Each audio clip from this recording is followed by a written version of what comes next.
Hello বন্ধুরা। আহ, আজকে just একটা ছোট্ট ভিডিও তোমাদের কাছে নিয়ে এলাম। সেটা হচ্ছে এই জন্য যে আজকে ভিডিও করার কিছু ছিল না, ঠিক আছে? তো সারা দিন বসেছিলাম স্ক্রিনের সামনে, অনেকগুলো স্টককে ফলো করছিলাম, বাট কিছুই হলো না।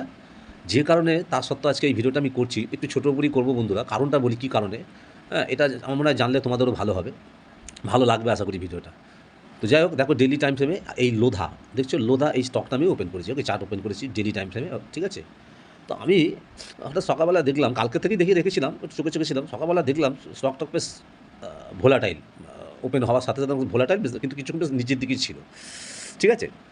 আর আমার লাভ লেভেলগুলো টানা আছে, দেখছো 113.15, এটা হচ্ছে আমার এন্ট্রি পয়েন্ট। আচ্ছা, 1075-70 মোটামুটি এটা ধরো আমি এসএল ধরেছিলাম। আর 1151 এইটা হচ্ছে আমার ফার্স্ট টার্গেট, ঠিক আছে? ফার্স্ট টার্গেট ছিল। এবার দেখো কেন, আগে বলি কেন আমি এই স্টকটাতে ইয়ে করলাম। আমি পেছন দিকে যাই, ব্যাকে যাই, চলো।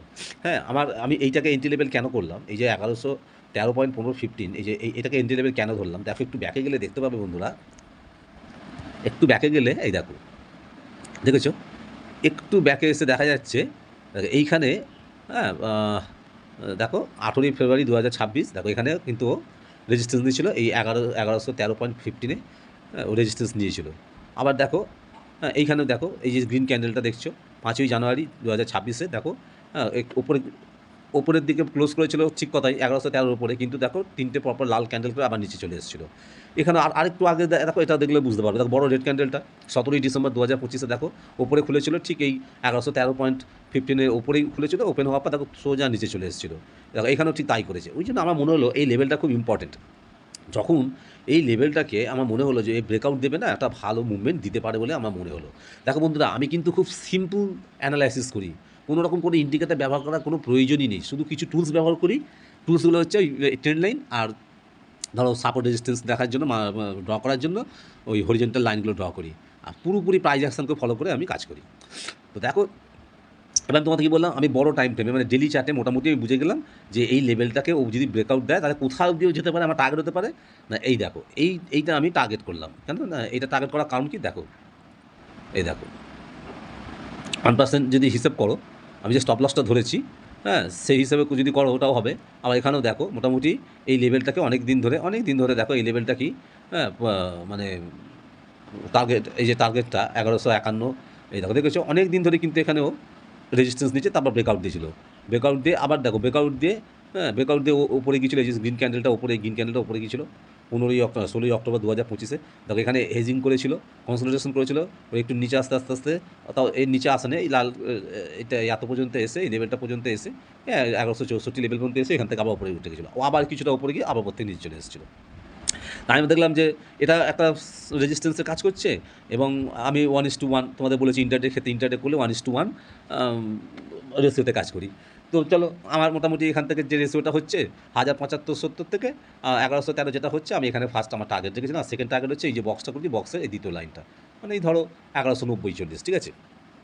1151 ফার্স্ট টার্গেট, তারপর 1190 এই লেভেলগুলো যেতে পারে আমার মনে হয়েছিল। চলো, এবার আমি কীভাবে কাজটা করেছিলাম তোমাদের দেখাই।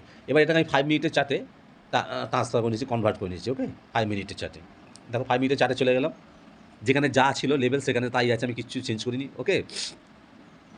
ঠিক আছে, আজ 8 তারিখ, দেখো নিচেই ওপেন হয়েছিল, দেখো নিচেই ওপেন হয়েছিল প্রাইস, আজ 8 তারিখ, প্রাইস নিচে ওপেন হয়েছিল, এখানে নতুন লো মেরেছিল, ঠিক আছে? কিন্তু আমার লো লেভেল, আমার এটা লো ছিল 1075, এই লেভেল পর্যন্ত আসেনি, এখান থেকে আস্তে আস্তে আস্তে উঠতে শুরু করে। যেই উঠে ব্রেকআউট দিয়েছে, এই দেখো 1113-কে যেই ব্রেকআউট দিয়েছে, আমি তখন রেডি হয়ে গেছিলাম এন্ট্রি নেবো বলে, ঠিক আছে? কিন্তু তোমরা তো জানো আমি বলি যে রিট্রেসমেন্ট না নিলে আমি এন্ট্রি করি না, এটা আমার আমার একটা মানে কন্ডিশন, আমার যে প্রসেস তার একটা কন্ডিশন। রিটেস্ট কিন্তু করেছিল, রিট্রেসমেন্ট নিয়েছিল, পরের ক্যান্ডেলটা দেখো কী করলো, রিট্রেস করেছিল, কিন্তু দেখো পুরোপুরি রিট্রেস করেনি, দেখেছো? হ্যাঁ, দেখে মনে হচ্ছে 75 পয়সা 50 পয়সা ব্যাপার, কিন্তু এটা বিরাট ব্যাপার, হ্যাঁ। দেখো পুরোপুরি আসেনি। এবার যখন বন্ধুরা, তোমরাও নিশ্চয়ই লাইভ মার্কেট অবজার্ভ করো, তোমরা জানো, দেখেছো যে কীভাবে লাফালাফি করে, মানে দেখেছো নিশ্চয়ই যে অ্যাকুরেট লেভেলে ধরা খুব মুশকিল হয়, তোমাকে 2-1 টাকা 3 টাকা বেশি দিয়ে রিস্ক নিয়ে নিতে হবে, এছাড়া নাহলে কিছু করার নেই। তো এর আগে আমি অনেকবার দেখেছি যে একটু উপরে বেরিয়ে যাচ্ছে বলে, আমার লেভেলকে যেহেতু টাচ করেনি, উপরে বেরিয়ে যাচ্ছে বলে আমি ঢুকে গেছিলাম, কিন্তু বিশ্বাস করো বন্ধুরা, তারপরে পুরো নিচে চলে এসে আমার এসএল খেয়ে আবার উপরে উঠে গিয়ে আমার টার্গেট দিয়ে দিয়েছিল। এরকম বহু স্টকের ক্ষেত্রে, ট্রেডের ক্ষেত্রে আমার সঙ্গে হয়েছে। তা আমি আজকে কী করেছি, এটা তার এন্ট্রি নিয়ে নিই যে না, নেক্সট ক্যান্ডেল দেখবো কী করে। দেখো নেক্সট ক্যান্ডেলটা খুললো, ঠিক এই লেভেলের ওপরে খুললো, দেখে মনে হচ্ছে নিচে এসে টাচ করেছে, কিন্তু বন্ধুরা বললে বিশ্বাস করবে না, যেভাবে এই যে টাচটা করেছে না, এখানে এই লেভেলেই নেওয়া সম্ভব নয়, মানে অ্যাকুরেট লেভেলে নেওয়াটা খুব অসুবিধা আছে। তো আজকে আমার একটু বোকামি হয়ে গেছিলো, আমার বোকামির জন্য আমি কী করলাম যে না, তখন 1-1.5 টাকা 2 টাকা ধরো উপরে চলছিল, মানে আমার কেনা দামের থেকে আর 2 টাকা উপরে যাচ্ছিলো, বোধহয় নিয়ে নিলেই ভালো হতো। তো যাক আমি সেই রিস্কটা নিইনি। দেখো আজকে কী করলো, পুরো আমার টার্গেটকে ছুঁয়ে চলে এলো, এই দেখো, এই দেখো 5 মিনিটের চার্টে দেখো পুরো আমার টার্গেটকে, দেখো টার্গেটকে হিট করে দিল কটার সময়, এ দেখো 8ই জুলাই দেখতে পাচ্ছ 12টা 20 নাগাদ, দেখো 12টা 20 ক্যান্ডেলটা আমার টার্গেটকে হিট করে দিল, দেখলো 1151 টার্গেট দিয়ে দিল, তারপর আবার একটু নিচে এলো, স্যার একটু জাস্ট উপরে গিয়েছিলো, আমার নিচে চলে এসে আবার দেখো নিচে যেখান থেকে কিনেছিলাম, মানে আমার কেনা লেভেলের নিচে এসে আবার একে ক্রস করে আবার এখানেই কনসলিডেশন করছে। তো এই হচ্ছে মানে স্টকের বা মার্কেটে এই রকমই হচ্ছে মুভমেন্ট, এরকমই করে, ঠিক আছে, ঠিক সময় এক্সিট করাটা ব্যাপার। তো তোমরা ভাবছো আজকে আমি কেন দিলাম না, এই কারণে আজকে ভিডিওটা আমি এই জন্যই আপলোড করছি, আমি এই জন্যই তোমাদের জন্য করলাম যে রুলস, আমরা এটা তো কি একটা রুলস স্ট্র্যাটেজি, সবকটা স্ট্র্যাটেজি নিয়ে অনেক কিছু রুলস কিনে একটা স্ট্র্যাটেজি তৈরি, একটা প্রসেস তৈরি, আমরা সেই প্রসেসটাকে ফলো করি। তো আমি যদি রুলসকে ব্রেক করে দিই তাহলে তো আমার মধ্যে সেই ধৈর্যটা রইল না, আমি এরপরে তো বারবার এরকমই করবো, আর বেশিরভাগ ক্ষেত্রে আমার লসই হবে, আমার এগেনস্টে চলে যাবে ট্রেড। আজকে মনে হয়েছে উপরে চলে গেল, তাই এবার ধরো আগামী দিন নাও যেতে পারে, তখন হয়তো ফেঁসে গেলাম, আমার প্রথমেই হয়তো দেখা গেল লসে চলে গেল, ঠিক আছে, আমার এগেনস্টে চলে গেল ট্রেড। তো যাই হোক, এটা দেখানোর জন্য আমি তোমাদেরকে এই ছোট্ট ভিডিওটা করলাম বন্ধুরা, আর এটাই শেখা যে রুলসকে ফলো করতে হবে, রুলসকে মেনে চলতে হবে। আর জানো তো কথাতেই আছে যে কোনো দিন ট্রেড না করাটাও একটা ট্রেডিং ডেট, অর্থাৎ আমি এই যে সারা দিন বসে রইলাম স্ক্রিনের সামনে, কোনো ট্রেড আমি পেলাম না, আর এটা ছেড়ে দেওয়ার পর আমি কোনো ট্রেড পেলাম না, এটাও একটা ট্রেডিং ডেট। এটাই তো পেশেন্স, যে আমি স্ক্রিনের সামনে বসে থাকবো, অথচ আমি কিচ্ছু করবো না, খালি আমার যতক্ষণ না ট্রিগার হবে, আমার সেটআপে কোনো স্টক রেডি হবে, আমি কোনো এদিক ওদিক করবো না, আঙুল চালাবো না স্ক্রিনেতে, কিবোর্ডে, ওকে। তো দেখো আমি তাই করেছি, এই যে ধৈর্যটা আমার দিলাম, আমি কোনো ট্রেড পেলাম না, কালকে বিকেল সেম হয়েছে, বিকেলের দিকে আমি কোনো টেট পাইনি, আজকেও দেখো কোনো টেট পেলাম না, আবার কালকে হয়তো নাও পেতে পারি। তো এইটার জন্য জাস্ট শুধুমাত্র এই কারণের জন্য এই ভিডিওটা করলাম বন্ধুরা, আর অন্য কোনো কারণ নয়। প্লিজ যদি তোমাদের ভিডিওটা ভালো লাগে, হ্যাঁ, আর ব্রিফলি যদি আরও বড় করে এটা নিয়ে কিছু জানতে চাও, যদি তোমরা কেউ কমেন্ট করে জানাও, তাহলে আমি নিশ্চয়ই একটা ভিডিও আলাদা বানাবো, আমার রুলসগুলো নিয়ে তোমাদের সাথে আলোচনা করব আর শেয়ার করব।